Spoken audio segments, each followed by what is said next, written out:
If one morning you woke up in the United States, opened your eyes and realized that the electricity was gone, the phone signal had vanished, the tap no longer ran, supermarkets were closed, gas could not be pumped, bank cards had become meaningless, how long do you think you would last? 1 day? 3 days? Or just a few hours before panic began to gnaw at every family? We are living in one of the most modern societies in human history. Everything is just a touch away. Food comes pre-packaged. Meat has been cleaned and neatly cut, with no trace of blood or hair. Water is filtered to purity. Homes are insulated. Air conditioners adjust the temperature at will. But there is a truth few dare to face: most of us have never truly learned how to survive if this system stops functioning. And while the modern world continues to upgrade, to digitize, to optimize convenience without pause, in another corner of the planet, there are people still living almost the way our ancestors did tens of thousands of years ago. They have no electricity, no supermarkets, no banks, no insurance, and no anxiety about losing Wi-Fi. In northern Tanzania, there is a tribe that still hunts with handmade bows and arrows. 10-year-old children already know how to sharpen knives, carve arrows, and track the footprints of prey. They do not hunt for passion. They hunt because if an arrow misses its target, the entire family may go hungry. The line between fullness and hunger, between peace and insecurity, does not lie in a bank account, but in the accuracy of a drawn bow. They kill their prey with their own hands. They butcher the meat, light the fire, and roast it directly over hot coals. No packaging, no labels, no expiration dates. Everything happens in plain sight. Rough, bare, and real enough to make many modern people turn away. In the arid Kunene region of Namibia, there is another community where women almost never bathe with water. Not because they neglect their bodies, but because water there is more precious than gold. Instead of water, they cleanse themselves with smoke from tree resin and fragrant dry leaves. They cover their skin with a mixture of red earth and animal fat to protect against the sun, repel insects, and beautify themselves according to their own standards. Their hair is shaped into thick braids, coated in bright red clay like flames in the desert. For many Westerners, this may be shocking. Not bathing with water. Eating insects. Drinking murky, silt-colored water. Wearing heavy metal jewelry for life.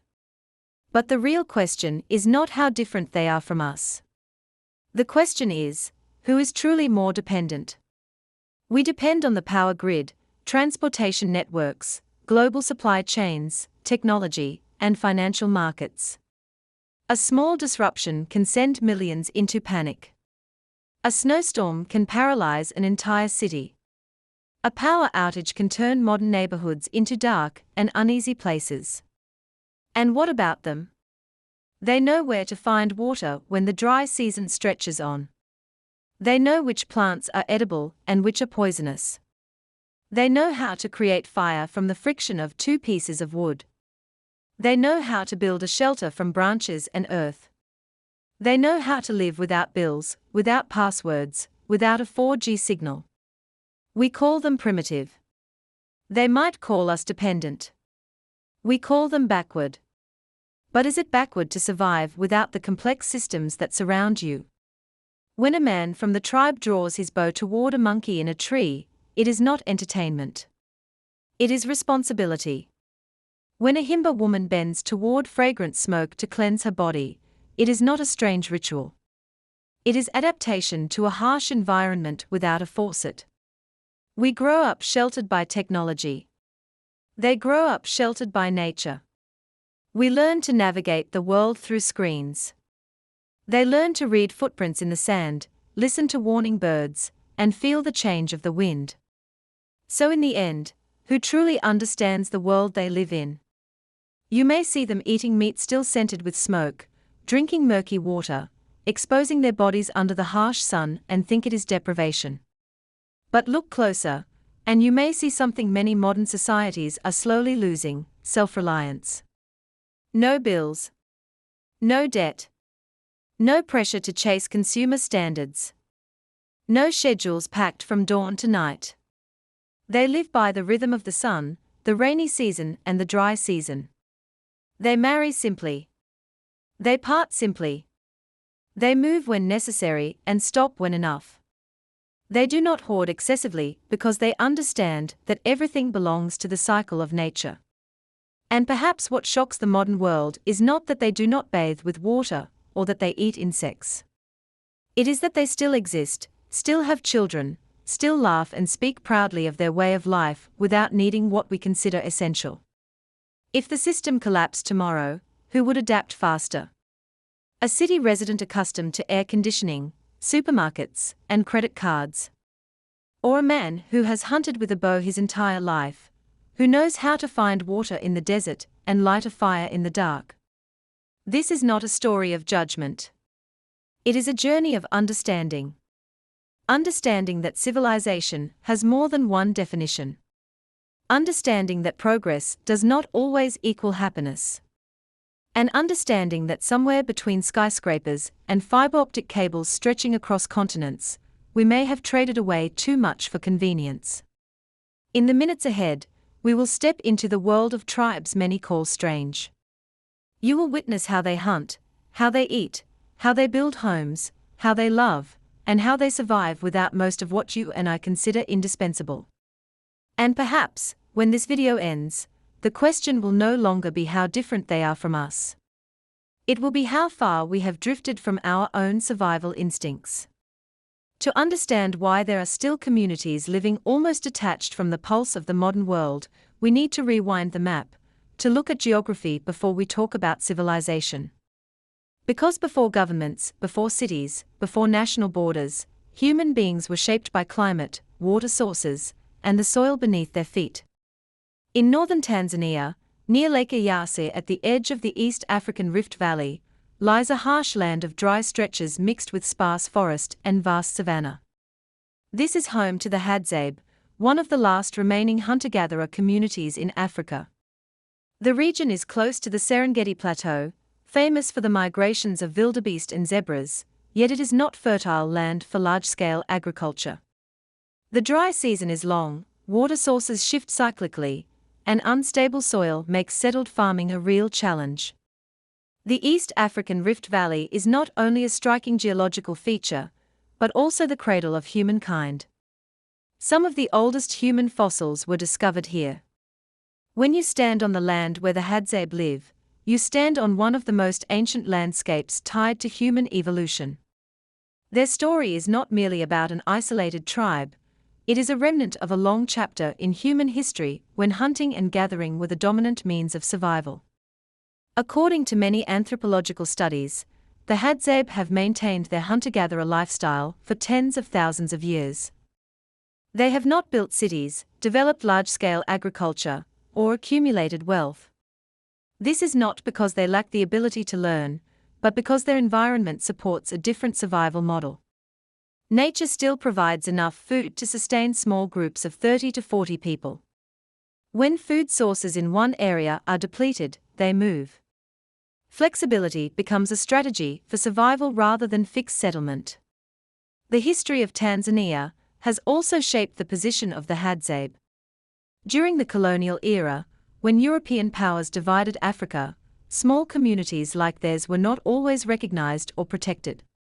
After Tanzania gained independence, the government made several efforts to encourage hunter-gatherer groups to settle and farm. Yet most Hadzabe chose to maintain their traditional way of life. They have faced pressure from land loss, encroachment by farmers and herders, yet they persist, though their population numbers only around 1,000. Leaving Tanzania and moving southwest to northern Namibia, to the Kunene region bordering Angola, we find a semi-desert area where a harsh, dry climate governs every human activity. Daytime temperatures can soar, while fresh water is unevenly distributed. This environment has shaped the way of life of the Himba. The Himba belong to the Herero ethnic group, descending from pastoral communities that migrated through southern Africa centuries ago. Their ancestors moved with their livestock in search of grazing land and water. Cattle, goats, and sheep became central to economic and cultural life.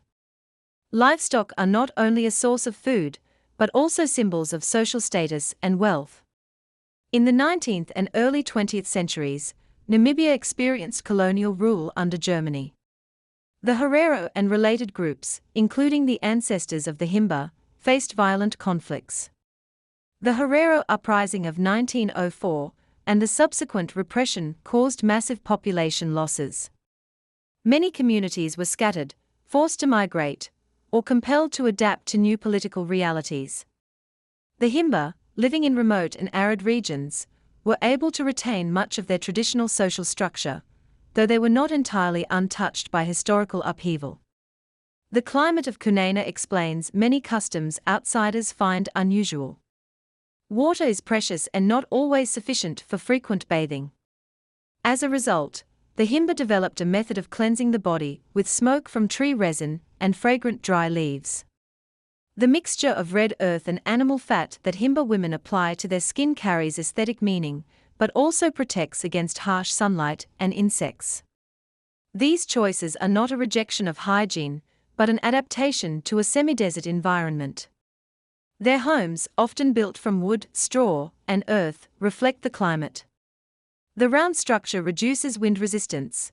Natural materials retain warmth at night and release heat during the day. The simplicity of the architecture is not due to a lack of skill, but because it suits a semi-nomadic lifestyle. When grazing land is exhausted, they can move with their herds without being tied to permanent buildings. Both the Hadzabe and the Himba exist in lands where industrial agriculture is not easily imposed. Geography has shaped survival strategies different from the modern urban model.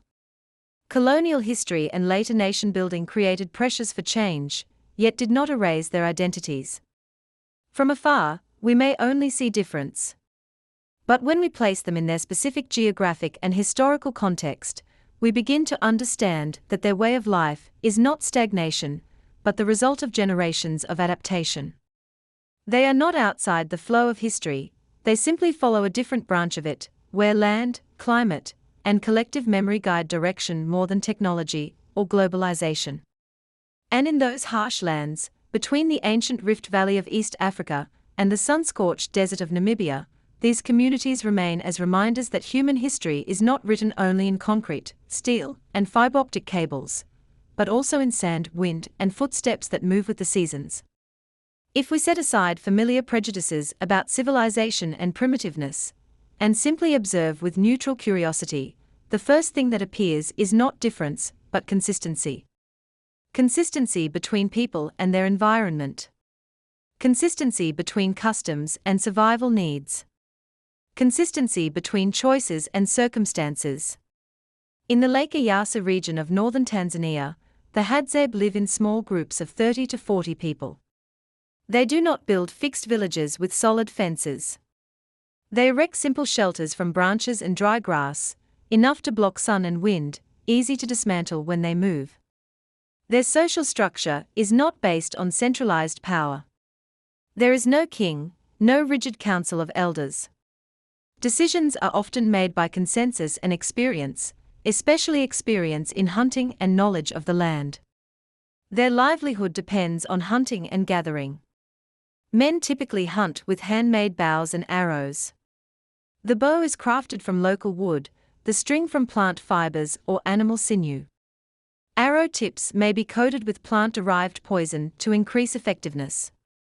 Children grow up observing and learning. At a certain age, they join short hunts, first watching, then trying smaller targets like birds or rodents. It is not a performance ritual, but the transmission of necessary survival skills. Hadzabe women primarily gather tubers, fruits, honey, and nuts. They know precisely which season yields which fruit, where edible roots can be dug, and how to distinguish safe plants from harmful ones. Honey is an important energy source and is often found with the help of guide birds. The relationship between people and nature here is not domination, but cooperation built on generations of accumulated experience. Food obtained through hunting or gathering is usually shared within the group.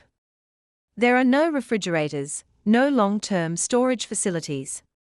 Food is consumed the same day or within a short period. This distribution reduces inequality and strengthens community bonds. A hunter who brings down large prey does not claim it all.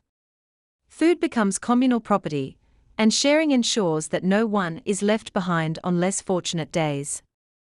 Marriage among the Hadzabe is also flexible. Couples live together if they feel compatible, and may separate if harmony fades. There are no legal contracts, no complex procedures. This does not mean a lack of commitment, but reflects values that place voluntary agreement above rigid binding structures. Children grow up not only under the care of biological parents, but within the attention of the entire group. Moving southwest to Namibia, the Himba organize life around livestock. Cattle, goats, and sheep are central to economic and spiritual existence. Livestock provide milk, meat, and serve as measures of wealth. The number of cattle a family owns can reflect its status within the community. Himba villages often consist of several round huts built from wooden frames coated with earth and cattle dung. These materials are locally available and suited to the semi-desert climate. Inside, there is little furniture. Space is used efficiently for sleeping, storage, and cooking. Fire is constantly maintained, serving both practical and spiritual purposes, symbolizing connection between family and ancestors. Himba women are known for the red earth covering their skin and hair. The mixture of red ochre and animal fat is applied across the body. Beyond aesthetics, it protects skin from intense sun and insects. Hair is braided into multiple strands, sometimes combined with extensions or plant fibers, indicating age and marital status. Jewelry such as necklaces, bracelets, and anklets carries social meaning, signaling one's place in family structure. In the dry environment, water is not always available for frequent bathing. Instead, the Himba cleanse with smoke from resin and fragrant dry leaves. The smoke helps neutralize odor and creates a sense of cleanliness according to their standards. Hygiene here is shaped by natural conditions and historical experience, not by universal definitions.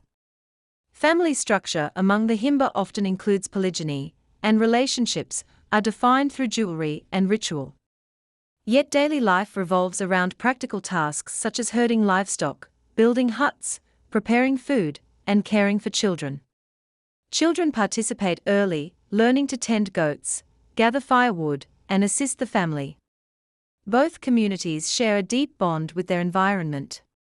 They do not separate themselves from nature with layers of concrete and glass, but live in direct contact with earth, wind, and sun. Their choices are not rejections of the modern world, but results of long adaptation to specific conditions. When we look without imposing our own scale, we begin to see internal logic in each custom, tool, and relationship.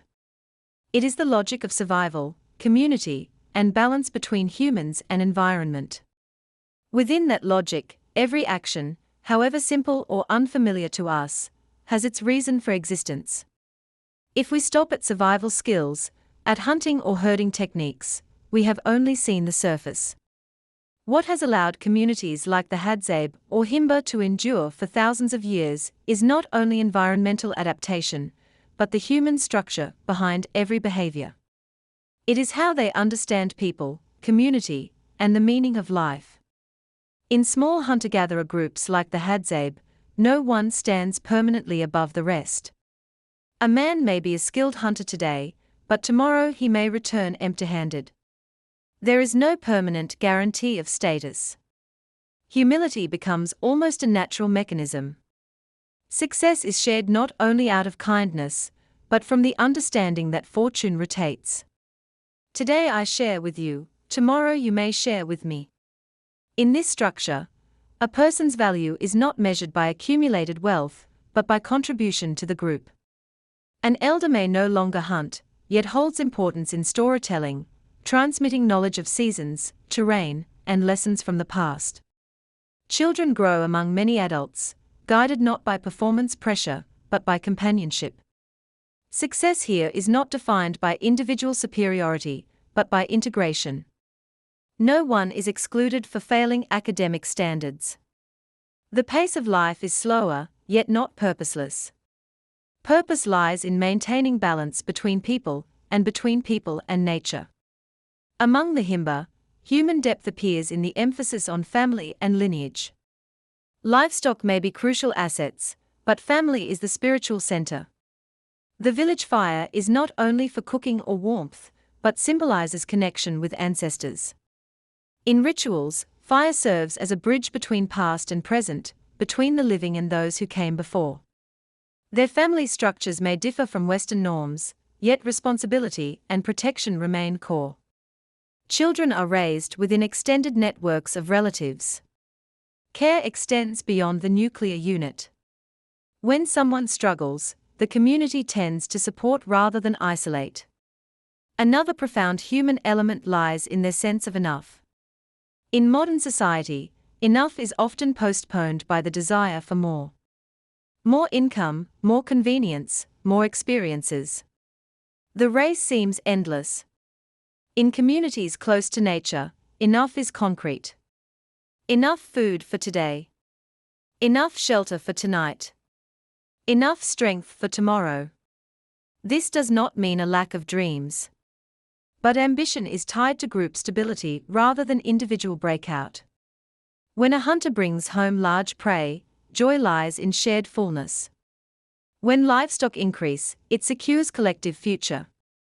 They also display resilience in facing change and loss. In nature, nothing is guaranteed. Drought may come.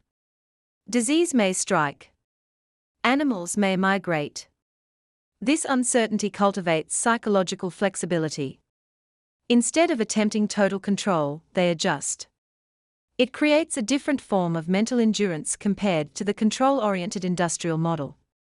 Modern society offers higher material security, but often produces complex psychological pressures. Competition, constant comparison, relentless expectations can create feelings of inadequacy despite comfort. In small communities, standards are localized, tangible, and less abstract. This does not romanticize their lives.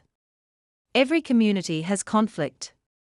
But in a group of 30, you cannot disappear, as you might in a city of millions. Each presence carries visible weight. Their relationship with nature is also telling. Rather than treating nature solely as resource, they depend directly on its continuity. Overhunting threatens their own survival. Balance is not environmental rhetoric, but necessity. Seen through a human lens, we encounter larger questions. Must happiness require endless economic growth? Must safety mean total control? Must freedom be the ability to choose among countless products? There may be many paths to a meaningful life. One built on technology and global networks. Another built on small communities and direct skills. Neither is perfect. But recognizing alternatives prevents absolutism. Human depth lies not in idealizing or condemning, but in seeing full humanity in every context. The man drawing a bow is a father, a husband, a community member. The woman applying red earth is a caregiver, a tradition keeper, an individual with emotion and aspiration. When we see them as complete human beings rather than strange images, the story shifts. It becomes not modern versus traditional, but different ways humans seek safety, meaning, and connection. In that intersection, we learn more than difference. After everything we have witnessed, from arrows stretched against the dry East African air, from white smoke rising in the Namibian desert, from simple earth huts to meals untouched by industrial chains, what remains is not shock but silence. A silence that asks one simple yet difficult question. Where are we truly heading? For centuries, modern society has been built on the belief that development is a one-way road. More means better. Faster means more efficient. Bigger means stronger. We build taller buildings, wider networks, more complex financial systems. Each step moves forward, rarely backward. But when we look at communities living close to ancestral ways, we realize that moving forward does not make everything behind us worthless. Some things are ancient yet timeless. Some skills are simple yet more durable than intricate systems. The Hadzabe may not know stock markets or artificial intelligence, but they read the sky for rain. The Himba may not use social media, but they sustain direct bonds where eye contact and voice convey care. Different does not mean inferior. Perhaps the question is not what they lack. Perhaps it is what we have traded for our present lives. We trade time for income, quiet for constant connection, self-reliant skills for services. Not every trade is wrong. Many bring opportunity unimaginable to earlier generations. But every trade has a price. Communities built on direct skill and sharing may lack long-term structural stability, yet possess another stability. Stability in relationships. Stability in understanding environment. Stability in rhythms not fragmented by constant notification. We do not need to abandon cities or technology to learn. The lesson is not regression. It is recognition that progress has more than one definition. Wealth is not only assets.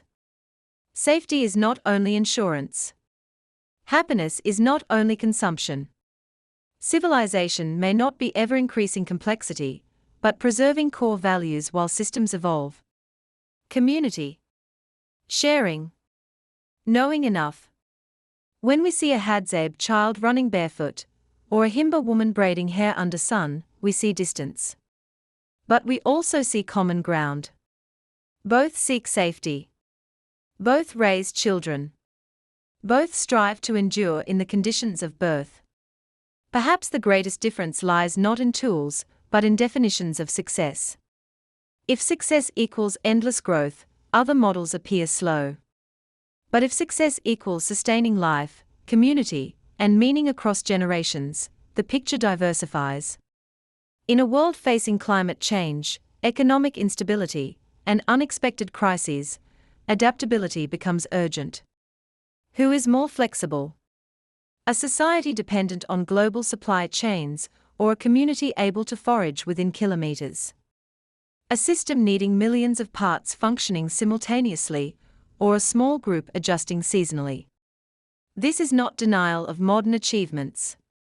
Medicine, science, education have saved billions. But perhaps it is time to abandon binary lenses. Not civilization versus primitive. Not modern versus traditional. But different ways humans exist. When this video closes, you may still find their world too distant to imagine living within. That is natural. We are products of our upbringing. But alongside difference, perhaps you will feel empathy. Empathy for those choosing ancestral paths. Empathy for choices shaped by land and climate. Empathy for slower rhythms still meaningful. And perhaps you will carry a small question into daily life. Of all I pursue, what is truly essential?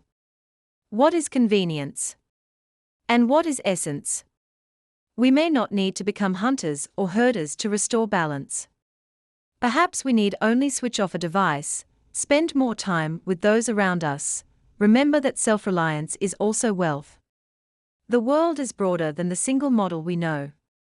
Within that diversity, communities remind us that humans can live many ways while preserving dignity, connection, and meaning. The story does not end with them. It returns to us. To each individual choice. To how each society defines its future. And perhaps the greatest question is not whether we can live as they do, but on our journey forward, what we choose to carry, and what we are willing to leave behind.